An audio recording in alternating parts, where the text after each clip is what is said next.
जब मैं अपने कमरे में दाखिल हुआ तो मुझे ऐसा झटका लगा कि मेरे कदम खुद ब खुद बाहर की तरफ पटकने लगे, क्योंकि जब मैं उस तरफ आ रहा था तो मेरे दोस्तों ने मुझे जो मंजर बताए थे उसमें से मुझे एक भी नज़र नहीं आया था। उन्होंने कहा था कि ऐसा होगा वैसा होगा, पर जब सामने देखा तो कुछ और ही हो रहा था।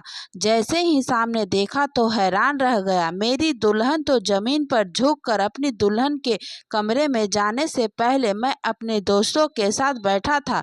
वह अजीब-अजीब बातें कर रहे थे, कुछ मुझे मशवरे दे रहे थे और कुछ वैसी बातें कर रहे थे जिस पर मुझे गुस्सा भी आ रहा था। क्या वो मुझे छोटा बच्चा समझते थे? एक ने कहा कि तुझने पसंद की शादी तो कर ली है, पर मुझसे पूछ तूने बहुत बुरा किया, क्योंकि अब तुझे सारी जिंदगी अपनी पत्नी के नखरे उठाने पड़ेंगे। ये पसंद से आई हुई पत्नियां जो है ना, इंसान को बड़ा परेशान कर देती है। यही अगर अरेंज मैरिज वाली होती तो इतना मसला नहीं होता। दूसरा कहने लगा कि आजकल सब लड़कियां ऐसी, चाहे अरेंज मैरिज हो या लव मैरिज, आदमी को जलील ही करती है। लेकिन अगर आदमी में दम हो तो फिर उसको कोई भी परेशान नहीं कर सकता। और तूने आज के दिन अपनी पत्नी को यह बात बता देनी है कि तू इस घर का मालिक है, वह नहीं, मेरी मर्जी चलेगी, उनकी नहीं। तू अगर उसकी 10 बातें मान ले तो चल, तू भी उसकी 2 बातें मान लेना, लेकिन आज के दिन ही उसे यह बात समझनी है। और अब यह समझ कैसे करना यह तुझे ही पता होगा। मैंने इतने सारे मशवरे और इतनी सारी बातें सुन ली थी कि मुझे खुद ही नहीं पता था कि मुझे क्या करना है। लेकिन यह जो सामने का मंजर था यह कुछ अजीब सा था। वह जमीन पर झुककर न जाने क्या कर रही थी। जैसे ही मैंने उसे पुकारा, मैंने कहा कि निमी क्या बात है, तो वह कहने लगी कि आप बाहर जाइए, मुझे दुल्हन की तरह बैठने दे। वह जिस तरह से बोली थी मैं हैरान रह गया। मैंने कहा कि तुम्हारी आवाज को क्या हुआ? तो उसने कहा कि मेरे गले में कोई चीज फंस गई थी, आप जरा बाहर जाइए। उसने मुझे बाहर निकाल दिया और कहा कि दरवाजा बजाकर आना। 15-20 मिनट बाहर खड़ा रहा। यह वही लड़की थी जिससे मैंने मोहब्बत की शादी की थी, लेकिन यह मुझे इस लहंगे में कुछ मोटी मोटी सी क्यों लग रही थी? कुछ मोटी नहीं, बहुत ज्यादा मोटी लग रही थी, जबकि यह तो दुबली पतली सी थी और मुझे मोटी लड़कियां अच्छी भी नहीं लगती थी। लेकिन अभी मैंने जब उसको देखा तो उसका जो वजन मुझे काफी ज्यादा लग रहा था। फिर मैंने सोचा कि शायद यह उसके कपड़ों का वजन होगा, क्योंकि दुल्हन के कपड़े काफी भारी होते हैं। थोड़ी देर के बाद मैं कमरे में आया तो वह घूंघट के साथ बिस्तर पर बैठी थी। अभी भी मुझे मोटी लग रही थी, लेकिन यह बात मेरे दिमाग में क्यों फंस गई थी? मेरी पत्नी थी, मुझे तो पता चल ही जाता कि कौन है, कैसी है। मैंने जैसे ही उसका घूंघट उठाया, मेरे कदमों के तले से जमीन निकल गई। मैंने कहा कि तुम कौन हो? और उसके बाद मेरी आंख सुबह खुली। मैं अपने कमरे में नहीं बल्कि अस्पताल में था। हाँ, मेरे सारे रिश्तेदार, मेरे दोस्त यार सब हंस रहे थे। वह कह रहे थे कि शादी की सुबह तो लड़कियां अस्पताल जाती है, ये पहला दूल्हा है जो खुद ही अस्पताल पहुंच गया। मेरी इतनी बेइज्जती हो रही थी कि मैं क्या करूं। वैसे तो सब लोग मजाक ही कर रहे थे, लेकिन फिर भी मेरे बारे में यह बात हो रही थी। मैं घर में अकेला ही रहता था। मेरा इस दुनिया में कोई भी अपना नहीं था। रिश्तेदार थे लेकिन अपने नहीं थे, फैमिली नहीं थी, माँ बाप इस दुनिया में नहीं थे, और रिश्तेदार में भी ज्यादातर दोस्त थे। जैसे ही मेरी आंख खुली, मैं यह सोचकर परेशान होने लगा कि कहीं उन्होंने भी वह मंजर तो नहीं देख लिया जिस मंजर को देखकर मैं बेहोश हुआ था। तब एक औरत ने कह दिया कि तुम यहाँ पर बेहोश पड़े हो। तुम्हारी पत्नी इतनी शर्मीली है कि वह किसी के सामने भी नहीं आ रही थी। कह रही थी कि बस तुम्हें अंदर भेज दे। अब तुम्हें होश आ गया है तो थोड़ी देर अपने आप को संभालो और उसके बाद जाओ, तुम्हें बुला रही है, तुम्हारे लिए बेचैन हो रही है और हम लोगों को भी अपने अपने घर जाना है। जैसे मैंने बताया, मेरा ज्यादा कोई था नहीं, बस दूर पार के रिश्तेदार थे, कोई चाचा, कोई कजन, इसलिए मैं रिसेप्शन भी नहीं कर रहा था। मैंने सोचा था कि 15-20 दिन बाद सबको बुलाकर वलीमे की छोटी सी दावत कर दूं। वह जितनी मेरी हैसियत हुई उतनी वह लोग मुझसे मिलाकर चले गए और एक आंटी ने मुझे बताया कि सारा कुछ मैंने बना दिया है, खाना वगैरह भी अब तुम्हारी दुल्हन ही संभालेगी, क्योंकि वह तो तुम्हारी मोहब्बत से लाई हुई दुल्हन है ना, इसलिए अब उसे पता होना चाहिए कि घर अकेला है। अकेला घर हो तो फायदे तो होते हैं, पर 2-4 नुकसान भी होते हैं। खैर, वह समझ जाएगी। जब वह आंटी जाने लगी तो मैंने कहा कि आपने मेरी दुल्हन को देखा? वह कहने लगी कि हाँ, जब उसके घर गए थे तब देखा था ना, बहुत प्यारी और खूबसूरत लड़की है।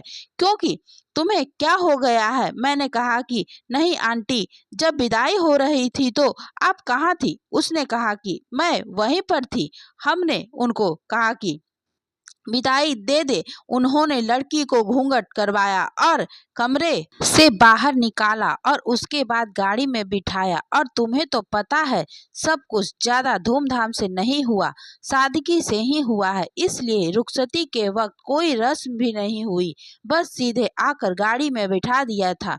मैंने कहा कि हाँ, यह तो मुझे याद है, लेकिन उन्होंने मेरी तरफ देखा और कहा कि बेटा, परेशान लग रहे हो, कोई बात है तो मुझे बताओ। तुम्हारी माँ मेरी बहुत अच्छी दोस्ती थी, अगर कोई परेशानी हुई तो मुझे फोन करना।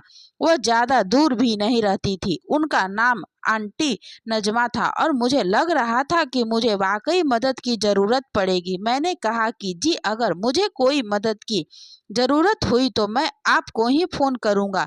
वह भी कहकर चली गई कि कोई परेशानी नहीं है, लेकिन परेशानी तो कमरे में बैठा था, क्योंकि जैसे ही मैंने अपनी पत्नी का घूंघट उठाया, वहां पर मेरी पत्नी थी ही नहीं। अब मैं यह सोचकर परेशान था कि मेरी पत्नी कहाँ थी, कमरे में कौन था। मैं अच्छी तरह से जानता था कि वह निमी नहीं थी, इसलिए मैंने अपना फोन निकाला और जल्दी जल्दी उसका नंबर मिलाने लगा। जैसे ही मैंने उसका नंबर मिलाया, घंटी तो जा रही थी, लेकिन वह फोन नहीं उठा रही थी। मैंने उसको संदेश करने शुरू कर दिए कि कौन है वो जिसको तुमने अपनी जगह पर बिठा दिया है, कहाँ हो तुम, किधर हो, बताओ। मैं परेशान हो रहा हूँ, मैं पागल हो जाऊंगा, मुझे कुछ तो बताओ, कुछ तो करो। लेकिन वह जवाब नहीं दे रही थी। पहले तो संदेश जा रहे थे, पर वह देख नहीं रही थी। अब तो संदेश भी नहीं जा रहे थे, मतलब कि वह ऑफलाइन हो गई थी। वह भी मेरी तरह ही थी, उसकी फैमिली में भी उसकी एक माँ ही थी और इधर उधर के रिश्तेदार थे, ज्यादा अपने लोग नहीं थे। इसलिए तो हम दोनों ने अपनी मर्जी से शादी कर ली, वरना यह समाज हमारे बीच में आके खड़ा हो जाता। लेकिन वह ठीक काफी अमीर, वह अपने बाप की दूसरी पत्नी की औलाद थी। उसका बाप एक रईस और अमीर आदमी था, लेकिन मुझे उसकी दौलत से कोई मतलब नहीं था, क्योंकि मेरे बाप ने भी मेरे लिए घर था छोड़ा था और मैं भी पढ़ा लिखा था और उन्हीं दिनों मेरी बहुत अच्छी नौकरी भी लगी थी। बस सोच रहा था कि अपनी मर्जी की पत्नी ले आऊंगा और साथ मिलकर रहेंगे, मोहब्बत होगी, खुशियां होगी। लेकिन ये क्या, शादी के वक्त मेरी पत्नी ही गायब हो गई। मेरे दोस्त का फोन आया। मेरा दोस्त वाकई से ज्यादा अलग था। उसने कहा कि तेरे साथ पता नहीं क्या हुआ, मुझे जब कमरे से निकाला तो पसीने से भीगा हुआ था, जबकि तेरे कमरे में तो एसी लगा हुआ था। लगता है तेरे कमरे का एसी बंद हो गया था। अब देख, बाकी सब तो परेशान करके इधर उधर की हाँ के चले गए, लेकिन तू मुझे बता कि तेरे साथ हुआ क्या था, तू कमरे में बेहोश होकर क्यों निकाला? तूने तो हम सब दोस्तों को नाक कटवा दी। ऐसा तो कभी किसी के साथ नहीं हुआ। हाँ, ऐसा होता है कि कुछ लोग घबरा जाते हैं, उनकी नब्जें बैठ जाती है, लेकिन यह सब कुछ कमरे के अंदर ही होता है। तूने तो ये साबित कर दिया कि तू पता नहीं अब मेरे मुंह से कुछ निकलेगा।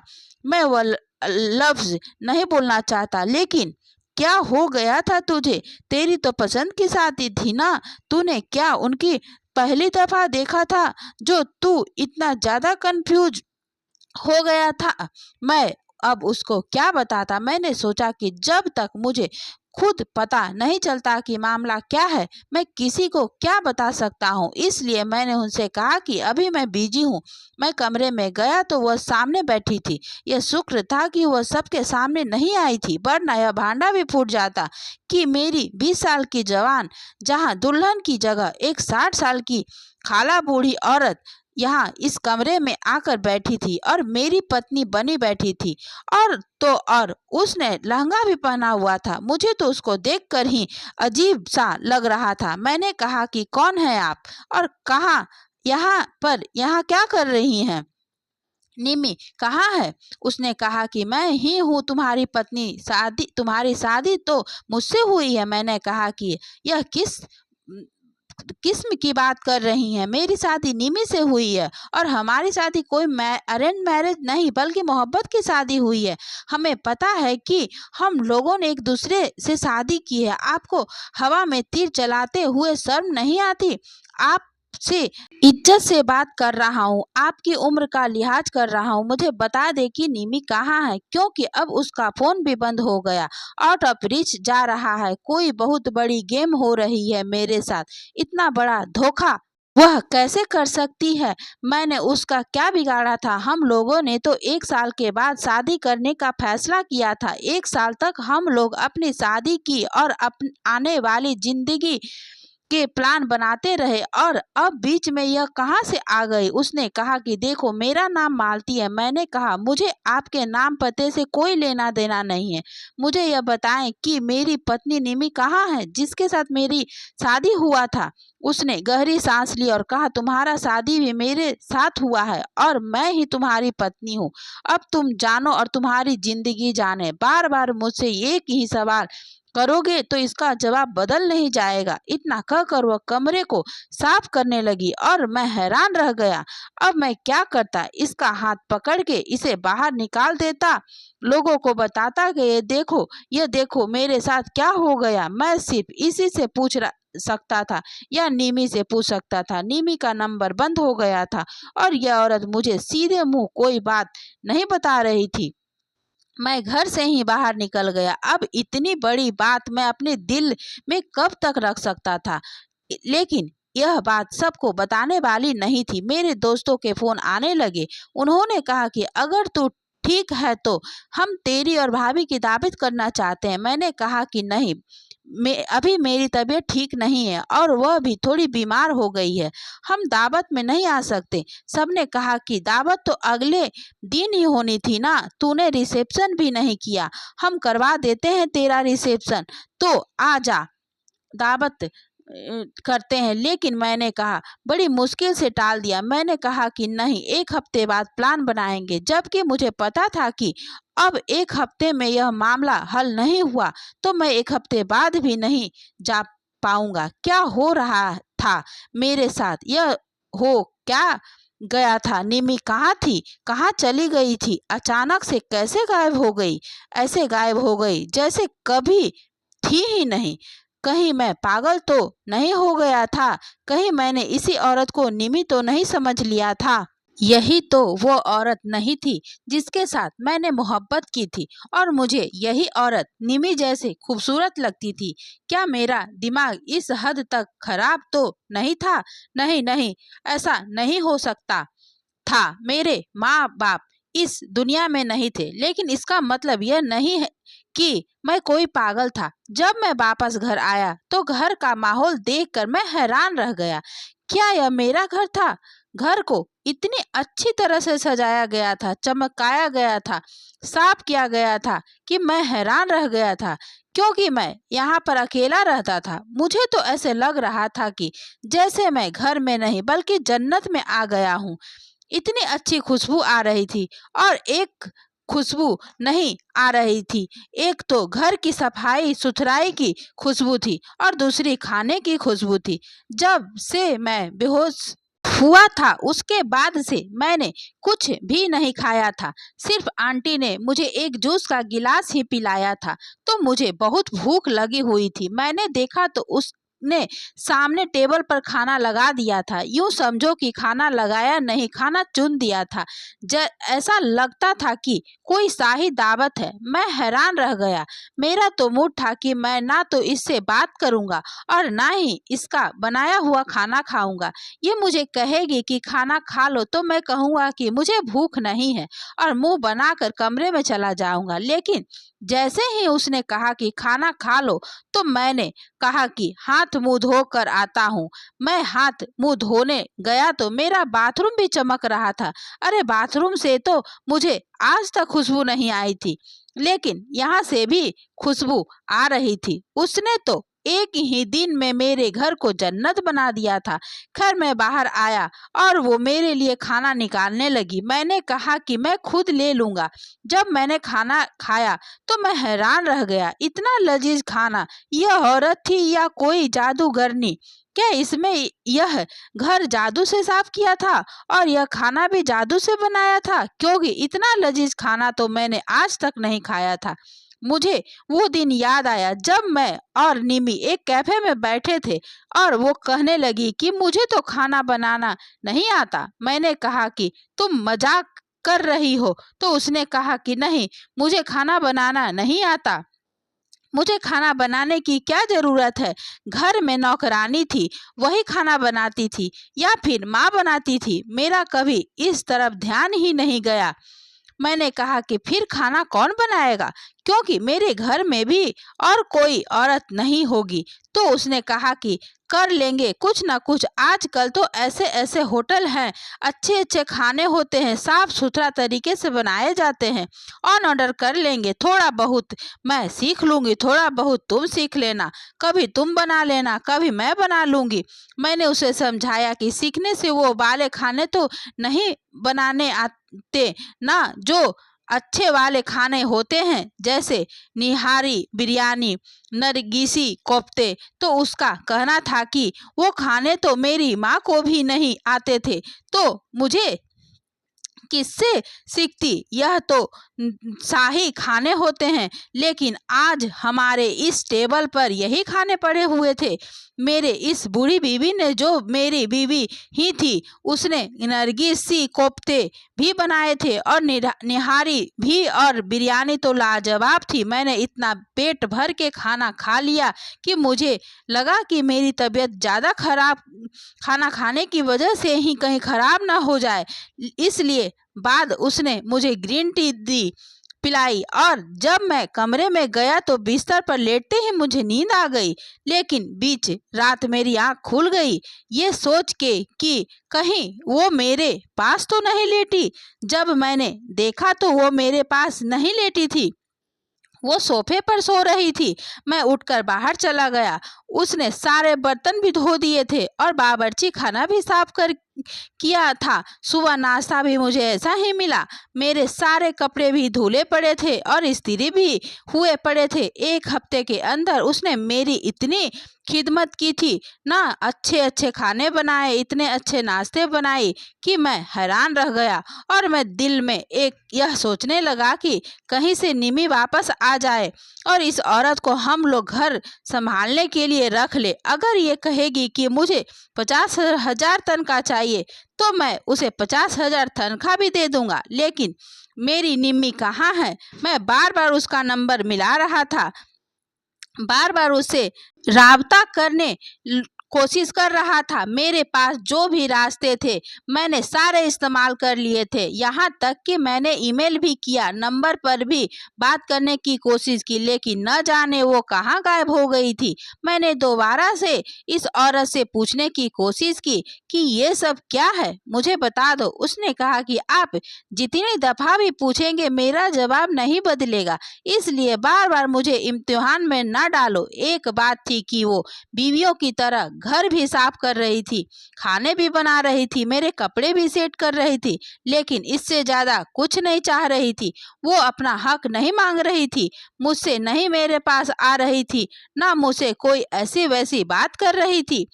एक हफ्ता कैसे गुजर गया पता ही नहीं चला।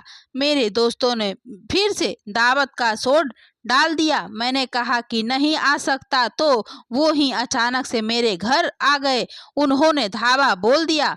अब वो सारे बैठक में बैठे थे और कह रहे थे कि भाभी से कहो कि कोई अच्छी सी चीज बना दे, हम तो सामान भी लेकर आए हैं। मैंने दिल में सोचा कि खाना तो बन जाएगा, लेकिन भाभी की शक्ल उनको कैसे दिखाऊंगा। खैर मैंने उस औरत से कहा कि 8 लोगों के लिए खाना बनाना है, सामान वो लोग लेकर आए हैं। उसने कहा कि 1 घंटे में बन जाएगा। मैं हैरान रह गया। मैंने कहा कि 1 घंटे में 8 लोगों का खाना बन जाएगा, कैसे? तो कहने लगी कि हाँ बन जाएगा। मैंने कहा कि आप बिरयानी बना लो, बाकी सामान मैं बाहर से लाता हूँ। तो उसने कहा कि नहीं, मैं बिरयानी भी बना लूंगी, खीर भी बना लूंगी और मीठे में कुछ और आपको खाना हो तो वो भी बना लूंगी, क्योंकि मुझे पता चल गया था कि मुझे मीठा बहुत पसंद है। उसने कहा मैं सालन भी बना लूंगी और मैं तो हैरान रह गया। उसने जाकर डाइनिंग टेबल सजा दिया और मैंने उससे कहा कि आप सामने नहीं आना। उसने हाँ में सर हिलाया। वो एक बात अच्छी थी कि वह सीधी बात का सीधा जवाब देती थी, ना तो कोई सवाल करती थी, ना ही कोई बात जो मैं उससे कहता था वो कर देती थी। मेरे दोस्तों ने कहा कि भाभी कहाँ है? तो मैंने कहा कि यार अचानक से उसकी तबीयत खराब हो गई, खाना बनाकर बेचारी को चक्कर आ गया, अपने कमरे में सो रही है, तुम लोग खाना खाओ ना। इन लोगों को मेरी ये बात अच्छी नहीं लगी। उन्होंने कहा कि ये क्या बात हुई, हम तो भाभी से मिलने आए थे। लेकिन जब उन्होंने खाना खाया तो वो खाने की तारीफ ही कर लग गए। ऐसे उन्होंने खाया कि हैरान रह गए। कहते हैं ये कैसी बीवी मिली है तुझे यार, लानत है, जो बाजार के सारे होटलों पर इतना अच्छा खाना कैसे बना लेती है। तेरी बीवी, तेरी तो लॉटरी लग गई। वो कहते हैं ना कि शादी हमेशा अच्छा खाना बनाने वाली से करनी चाहिए, क्योंकि शादी के बाद प्यार तो खत्म हो जाता है लेकिन भूख खत्म नहीं हो सकता। तो तू जीत गया मेरे यार। जो भी मेरे घर आता था आजकल मेरे कपड़े को देखता था, मेरे ऑफिस में ले जाए हुए खाने को चख लेता था, वो हैरान रह जाता था और कहता था कि तुझे तो दुनिया भर ही जन्नत मिल गई है। मैंने कहा पर ये लिखा हुआ पढ़ा कि मर्द को इस बात से फर्क नहीं पड़ता कि उसके घर को घर बनाने वाली और उसे सुकून देने वाली कैसी दिखती है, उसे सिर्फ सुकून से फर्क पड़ता है। और सुकून तो मुझे मिल रहा था। 7 महीने होने वाले थे। 2 हफ्तों में से मैंने निम्मी के बारे में सोचना भी नहीं था, जब एक दिन वो अचानक वापस आ गई। मैं घर आया तो वो घर में बैठी थी, रो रही थी, कह रही थी कि मेरे साथ बहुत बुरा हुआ, मगर वो कैसी हालत में थी वो मैं बता नहीं सकता। लेकिन उसको देखकर ऐसा नहीं लग रहा था। मैं भी उसको देखकर हैरान हुआ। उसने कहा कि अब मैं वापस आ गई हूँ, मजबूरी थी, मुझे कुछ लोगों ने अगवा कर लिया था और मुझे अपनी जगह उस औरत को बिठाना पड़ा ताकि इज्जत खराब ना हो। और उसको भी मैंने ये कहा था कि किसी को कुछ न बताना, लेकिन अब मैं वापस आ गई हूँ। मुझे पता नहीं क्यों ऐसा लग रहा था कि वो झूठ बोल रही है। उसकी कोई भी बात, उसका कोई भी बयान, उसकी किसी भी बात का जवाब वो साबित नहीं कर पा रही थी। कौन ऐसा अगवा करता है जो 7 महीने तक उसे अगवा करके रखते और उसके बाद अचानक से छोड़ देते हैं। मैंने कहा कि तुम इतने दिनों से कहाँ पर थी? उसने मुझे कुछ नहीं कहा। तो मैंने कहा कि तुम ठीक हो? उसने कहा कि हाँ मैं बिल्कुल ठीक हूँ, जैसी गई थी वैसे ही वापस आई हूँ। किस किस्म की बातें कर रही थी। खैर वो बूढ़ी मालती ने जाने की तैयारी कर ली। उसने कहा कि मुझे कहा था कि तुम अपना मुंह ना खोलना, बस चुप करके रहना। वो वहाँ से जा रही थी और मुझे अजीब सा लग रहा था। जाते जाते उसने मुझे एक बात बताई। उसने कहा कि पता नहीं मैं यह बात आपको क्यों बता रही हूँ, लेकिन आप अच्छे आदमी हैं, इसलिए मैं आपको यह सब बता रही हूँ। उसका पहले किसी और के साथ चक्कर था और उसने कहा कि अगर तुमने शादी की तो तुम्हें मार दूंगा और तुम्हारे होने वाले शौहर को भी। इसलिए उसने कहा कि तुम 7 महीने मेरे साथ बाहर के मुल्क में गुजारो, जब मेरा दिल भर जाएगा तो मैं तुम्हें वापस भेज दूंगा। ये उसी के साथ बाहर के मुल्क चली गई थी और मुझे यहाँ बिठा कर गई थी। अब उसका दिल भर गया तो उसने वापस भेज दिया। झूठ बोल रही है, यह अगवा नहीं हुई। तो मैं हैरान ही रह गया। इसका मतलब कि निम्मी ने मेरे साथ बहुत बड़ा जुल्म किया था। शादी तो मेरी निम्मी के साथ ही हुई थी और वह उस लड़के के साथ 7 महीने हनीमून मनाकर वापस आ रही थी और अब कह रही थी कि मैं वापस आ गई हूँ। उसने अगले दिन से ही घर को इस तरह से हैंडल करना शुरू कर दिया जैसे यह उस घर का है, लेकिन उसने घर का वो हालत किया कि मैं हैरान रह गया। सारा घर गंदा पड़ा था, खाना उसे बनाना नहीं आता था। 2-3 दिन ही मैं उसे बर्दाश्त कर पाया। उसके बाद मैंने उसे कह दिया कि मुझे सब पता चल गया है। वह कहने लगी कि झूठ है, वह बुढ़िया तुम्हारे दिमाग के साथ खेल रही है। मैंने कहा कि फिर तुम ही बताओ कि 7 महीने तक कौन किसको अगवा कर रहा था और फिर तुम कहती हो कि मैं बिल्कुल ठीक हूँ। फिर उन्होंने तुम्हें अगवा ही क्यों किया था?